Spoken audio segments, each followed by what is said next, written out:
Codiwomple, an obscure English word with an interesting meaning.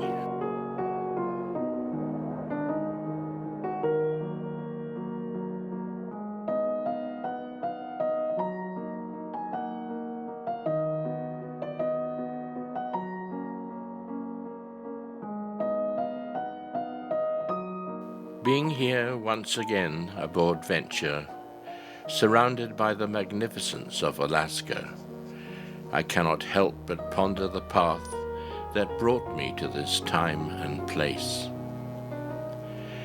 20 years have whizzed by since Venture morphed from being a gleam in my designer's eye into a functioning reality, which has carried us over 78,000 nautical miles. So many photos taken by myself and others have led to much of my past being recorded in photos and movies, making it possible for me to string together, like knots along a rope, a timeline of events leading to where we are today. As the years whiz by at ever-increasing speed, I also ponder what factors propelled me along a path of life some have described as adventurous. Heredity could have played a part. So let's start with my great-grandfather and the Isle of Jura on the west coast of Scotland. On Christmas Day 1836, in the tiny, now abandoned hamlet of Achabrad, a 17-year-old lass named Catherine gave birth to her firstborn, a boy named Donald Malcolm McKechnie. Sometime around 1841, the family moved down the valley to a cottage named Botham Beag, or Tree Cottage, in the equally tiny hamlet of Glengarrisdale. Here are some old photographs given to me by the family of the last people to live here in the early 20th century. Leaping ahead many years, I was able to visit this spot and take these color photos. The vessel in the picture is Venture 2, built to my design and under my supervision by the company I founded in distant Taiwan. Later in life, Donald McKechnie became the Bard of Jura for his poetry in the Gaelic language, as described on this plaque at the Jura ferry landing. In 2017, his grandson, my father, lied about his age to fly biplanes in World War I.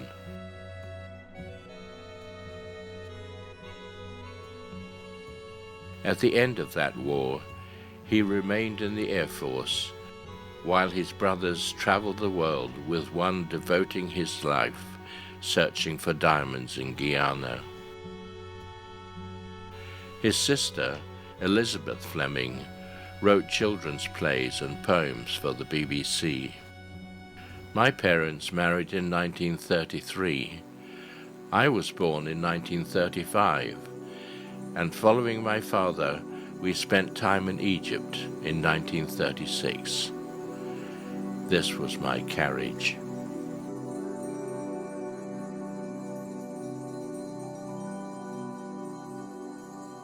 Here is some 16mm footage taken with my cousin Diana in 1939 in Yorkshire, England, shortly before the outbreak of World War II. When we moved to Scotland, where my father commanded a fighter squadron protecting Edinburgh. We later moved south near London at the time of the Blitz, when the city was bombed for 57 consecutive nights. Railway stations became scenes of heartbreak as families bade farewell to their children being evacuated for their safety. to stay with strangers in the countryside. We moved house frequently due to my father's postings, but were otherwise unaffected. Here are some childhood photos of myself and my sister, taken around that time. Right after my 8th birthday, I left home to attend a boarding school buried in the Highlands of Scotland. Although perfectly happy at home, I was excited to leave it for my first real adventure.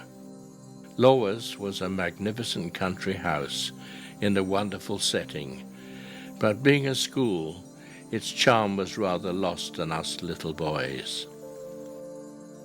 In later research, I learnt that the standing stone we used to climb could have been an ancient phallic symbol. How much more exciting it would have been if we'd known this at the time. This is me at age 8.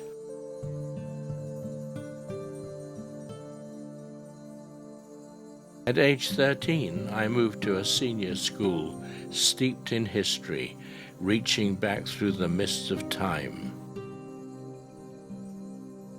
The adjoining abbey dates back to AD 705. Many of the school buildings had served as monks' cloisters in earlier times. Beyond the dovecot are the steps to the chapel and the library. Here King George VI and the Queen of England stand on those same steps when they visited Sherborne to celebrate the school's 400th anniversary. I am somewhere in the midst of this throng of hat-waving boys. Notables who attended the school include Alan Turing, considered to be the father of theoretical computer science, the author Le Carré, and the actor Jeremy Irons. Here I am at the very bottom of the social ladder, age 13. I received a good education, but I had no interest in going on to college. I may not have made the grade anyway, but I wanted to get on with life, so I left school at 16 to serve a 5-year apprenticeship at the de Havilland Aircraft Company. Here I am, back row, second from the left, just 3 weeks after my 17th birthday.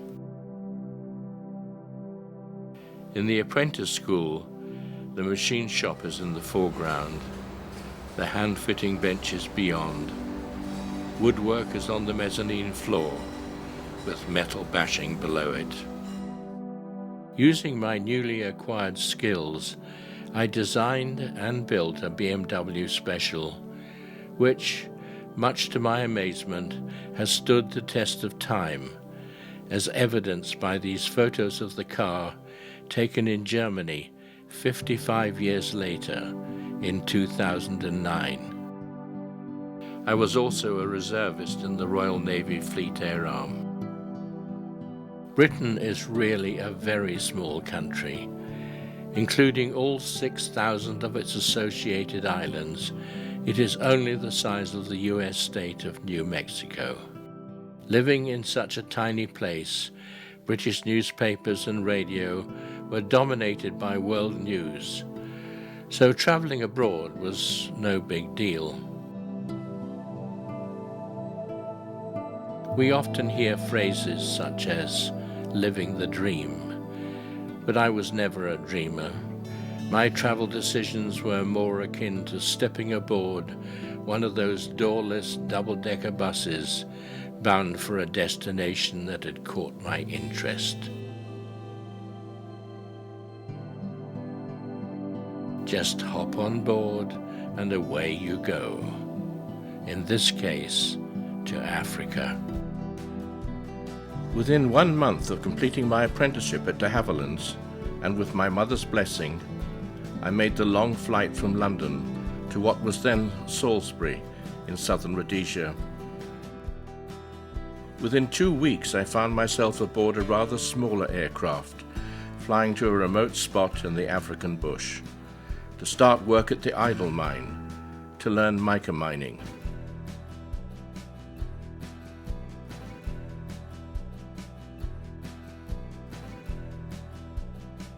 We were met at the terminal by the firefighting crew.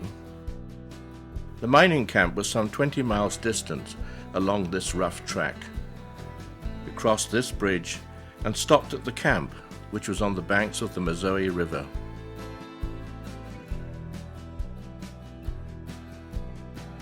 The camp was very basic. Top right was my sleeping quarters, which was an open-ended tent with a grass screen at each end for privacy. It contained just a bed with a mosquito net. This building was the dynamite store and the makeshift clinic. Here, local villagers are queuing up for medical treatment. The boxes contain explosives. This was the living quarters. Here I am, shaving outside them, passing goats used to eat the soap. And here the cookhouse. These are the living quarters for the mine workers and their families. These are new huts with a baobab tree in the background.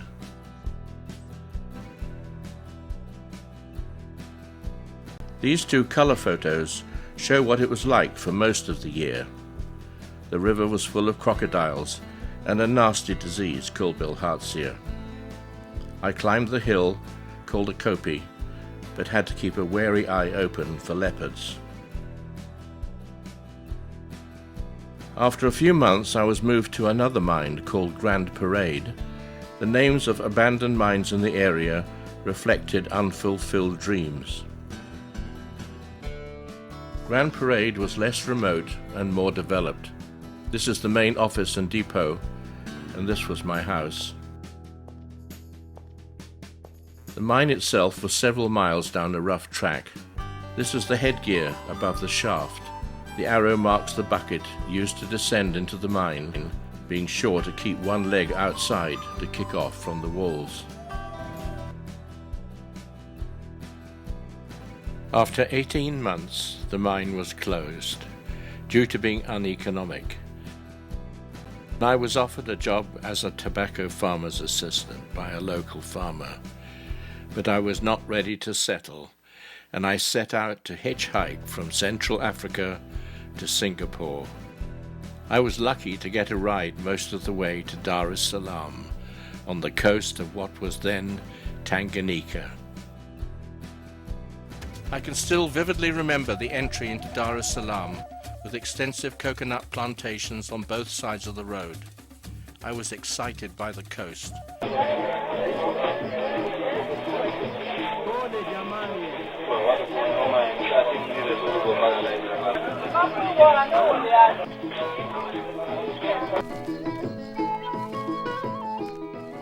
Here I booked passage aboard an Indian ship sailing to Bombay. First stop was the island of Zanzibar. The old section of Zanzibar is called Stone Town and is now a World Heritage Site. It is famous for its intricately carved doorways and narrow streets.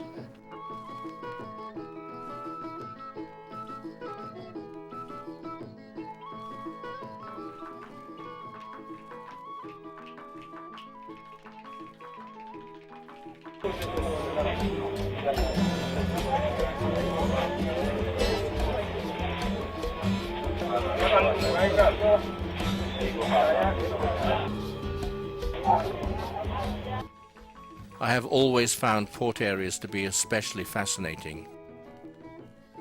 These Arab dhows have sailed from the Persian Gulf on the northeast monsoon and will return there a few weeks later on the wings of the southeast monsoon.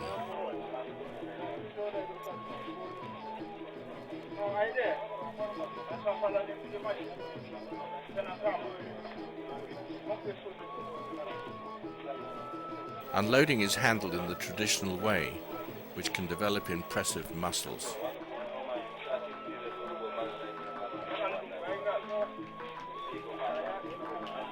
From Zanzibar, I continued in the same ship to the island port of Mombasa in Kenya. Through a chance encounter, I was offered a job as a police inspector, no less, in the Kenya Police Reserve. So I took the opportunity and remained in Mombasa. My boss, Major Heron Bruce, in this photo with a swagger stick. I lived in Mombasa for a year, where I sailed at the yacht club and took part in amateur dramatics at the local theatre club, playing a pirate in a pantomime and a villain's villain in a melodrama. There was no TV in those days, so everyone generated their own entertainment. My mother and father had divorced after World War II, and I had heard that my father was in Kenya. I asked my boss how I might find him, and it turned out they were acquainted. So after 9 years, I reconnected with my father.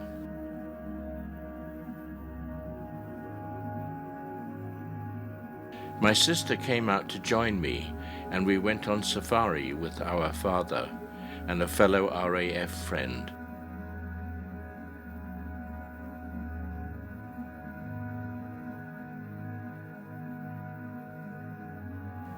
Our trip included a visit to the famous treetops, where Princess Elizabeth learnt that her father had died and she was now Queen of England. While in Kenya, I heard from my friend Colin, who invited me to join an expedition he had organized to drive from England to South Africa and back in a military surplus truck that he and others had converted. This was an opportunity not to be missed. So I flew back to England, and after 2 weeks with my mother in her thatched cottage, I took the ferry and train to Paris to join Colin and Rex at the start of our epic journey.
retraced our route across the Sahara Desert and passed through Fez and Ceuta, from where we crossed the straits into Spain.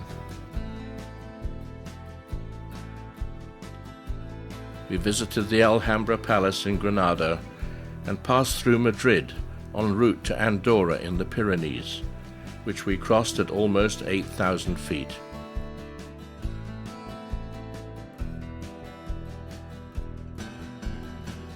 We followed the coast to Monaco, where we paused to watch the Grand Prix before passing through Italy into Switzerland across the St. Bernard Pass at over 8,000 feet. Then through France and across the English Channel to the White Cliffs of Dover, the green patchwork quilt of the English countryside, and my mother's cottage nestled among the trees.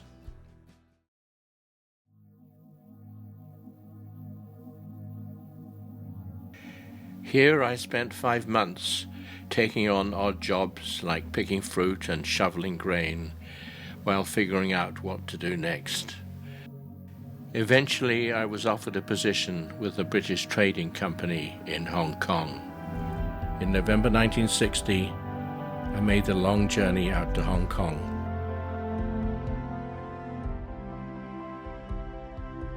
This film, taken 9 years later, still conveys the drama of the approach and landing at Kai Tak Airport, where the runway is a finger of land reclaimed from the harbour.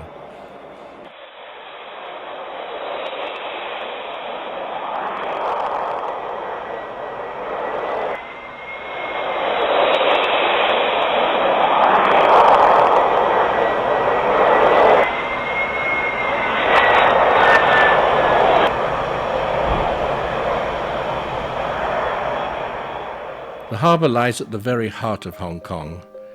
Looking across it from the island, we can see the 9 hills which give Kowloon its name, meaning 9 dragons. In 1960, large numbers of Chinese junks and sampans still plied the waters.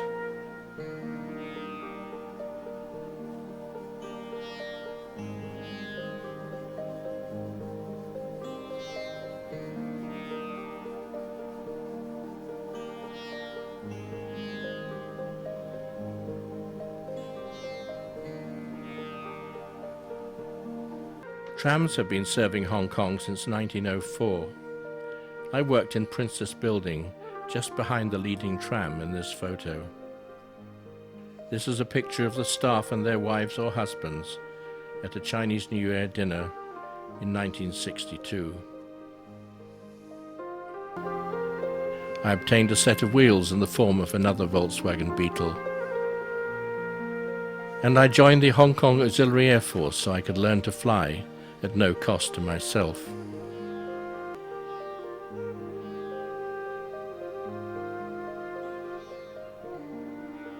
I also joined the Hong Kong Yacht Club, which turned out to be a signature decision because it ultimately set me on the path which determined the rest of my life. Through contacts I made at the Yacht Club, I was invited to join a small boat building company owned and run by an American family. American Marine was located out in the New Territories and was only accessible by boat. This rough track led down to Hang Hau village, where you boarded a sampan, rowed across the bay by a young girl.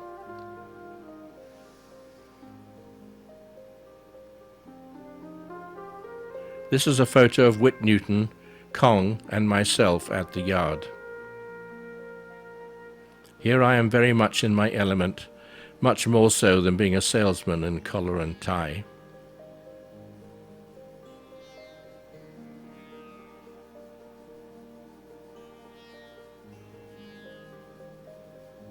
We built many kinds of custom boats, all in wood, as this was before the days of fiberglass. Launchings had to be done down greased ramps at high tide and accompanied by the roar of firecrackers.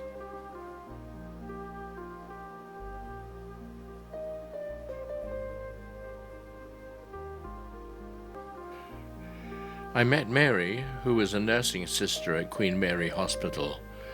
I invited her to go out boating with me, She had been expecting a boat you could walk around on with a gin and tonic in your hand. This is a selfie photo celebrating our engagement.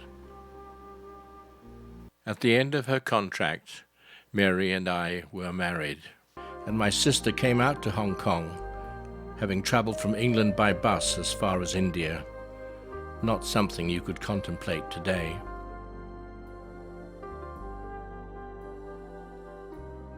By that time I was working at American Marine, and the company built us a houseboat, which was moored in pristine Hebe Haven.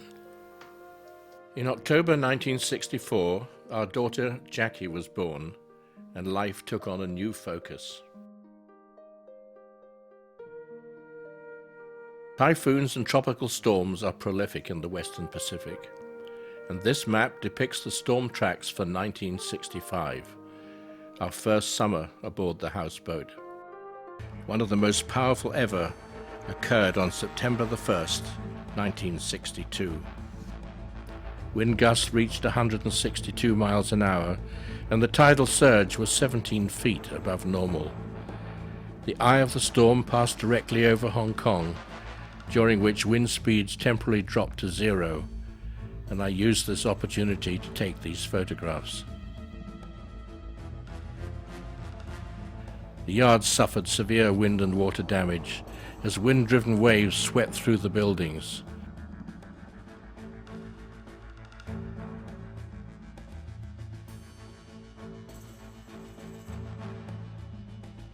Roofing had to be retrieved from the surrounding hills and beaches. In those days, home leave was granted every 3 years. As I had switched jobs mid-contract, 5 years had passed since I'd had any leave.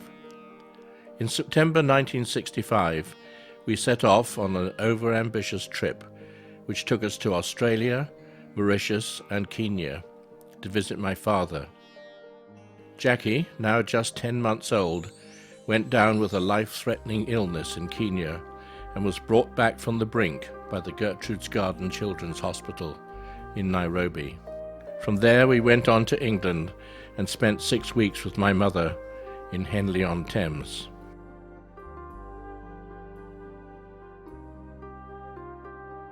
Back in Hong Kong, family life revolved around Jackie. Our second daughter, Nikki, joined our family in 1966. Cataclysmic events were taking place in mainland China under Chairman Mao's Cultural Revolution, which spilled over the border into Hong Kong, resulting in rioting and bombs in the streets. We even had to deal with an insurgency and near battle in the boatyard, when 80 workers pasted up inflammatory banners with statements like, "Blood debts will be repaid with blood." Despite the mayhem, Nikki was christened and celebrated her first birthday. It was at this time, in March 1967, that I first embarked on amateur filmmaking as a hobby. By spring 1968, the political unrest had settled down. Aircraft had superseded ships for long-distance travel, changing leave to an annual affair, and we visited England in time for the cherry blossom. Later that same year, we made another trip to Kenya, stopping en route in Bombay. From there we flew to Mombasa, where I visited old haunts. We rented a Volkswagen and crossed the Aberdare Mountains at over 10,500 feet.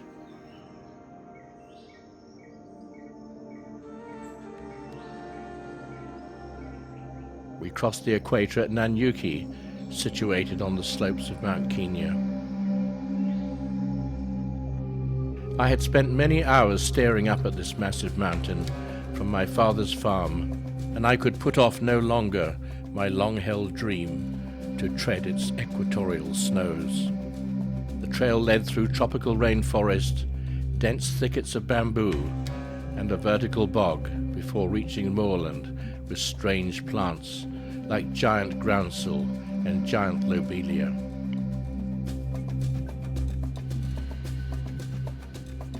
Finally, we reached a tented camp at 14,000 feet where it snowed.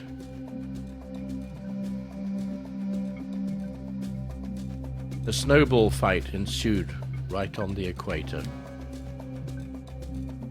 The main peaks of Nelion and Batyon require climbing skills, but the lesser peak of Point Nenana at 16,355 feet need only that you be able to put one foot in front of the other.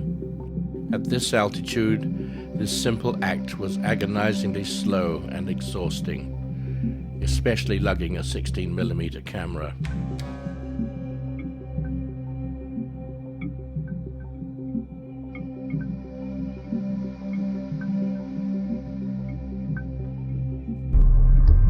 The final 1,000 feet led across a steep glacier, requiring that we be roped together for safety.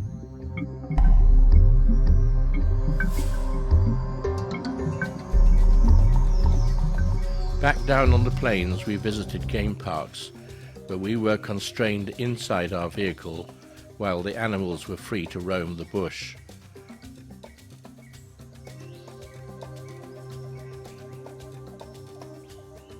Or even catch a ride.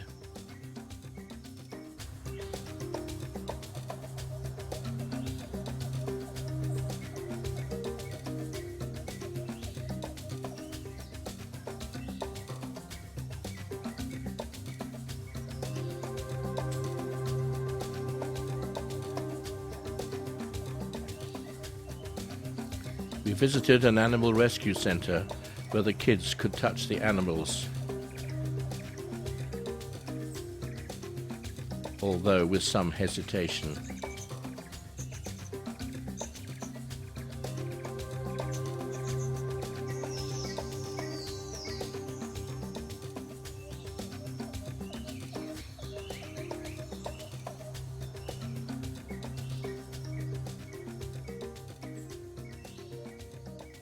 In December 1970, we took an unusual route to England by way of Tashkent, with a short stop in Copenhagen.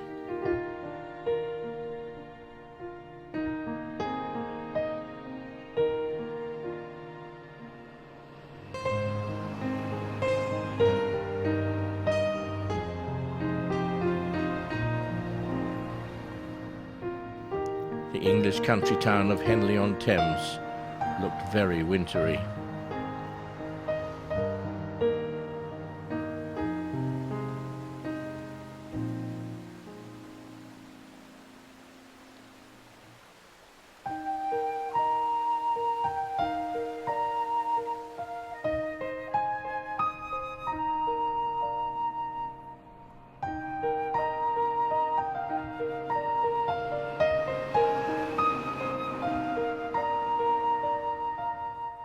Jackie, now 6 years old, showed her affinity with horses, which were later to become the focus of her adult life.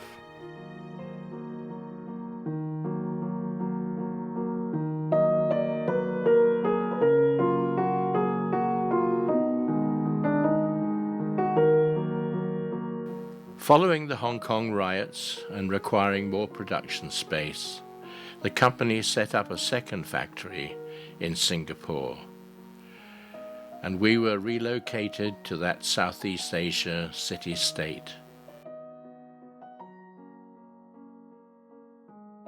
But that will be included in the next episode.